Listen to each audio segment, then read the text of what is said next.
Hi guys வணக்கம். So ரீசெண்டாக group 4 எக்ஸாமுக்கான வேகன்சியை வந்து கொஞ்சம் இன்க்ரீஸ் பண்ணியிருந்தாங்க டிஎன்பிசி, அதை நம்ம அப்டேட் பண்ணியிருந்தோம்.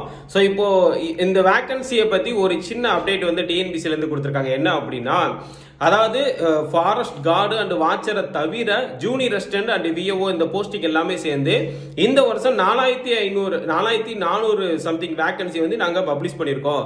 இது வந்து போன ஃபினான்சியல் இயரை கம்பேர் பண்ணும்போது, அதாவது போன நோட்டிஃபிகேஷன் வரும்போது நாங்கள் 3500 சம்திங் தான் நாங்கள் வந்து பப்ளிஷ் பண்ணியிருந்தோம். இது அதை விட 896 வேகன்சி வந்து அதிகமாக தான் நாங்கள் கொடுத்துருக்கோம் அப்படின்னு சொல்லிட்டு டிஎன்பிசி தரப்புலேருந்து சொல்ல வர்றாங்க. கரெக்டா? ஸோ இப்போ ரீசெண்டாக வந்து டிஎன்பிசி இந்த வேகன்சியை பற்றி திரும்ப ரிப்பீட்டடாக அப்டேட் பண்ணிக்கிட்டு இருக்குது. எதை இண்டிகேட் பண்ணுது அப்படின்னு கேட்டிங்க அப்படின்னா, ஸோ எனக்கு தெரிஞ்சு டிஎன்பிசி குரூப் 4க்கான ரிசல்ட் வந்து தீபாவளி பரிசாக பப்ளிஷ் பண்ணதுக்கு வாய்ப்பு இருக்கு. இந்த அக்டோபர் 3 இல்லைனா 4th வீக்கில் இந்த மாதத்தில் கண்டிப்பாக உங்களுக்கு குரூப் 4க்கான ரிசல்ட் சீக்கிரமாகவே வந்துடும். யாரெல்லாம் குரூப் 4 ரிசல்ட்டை வெயிட் பண்ணுறீங்க அப்படின்னு கமெண்ட்ல பதிவிடுங்க. Thank you guys.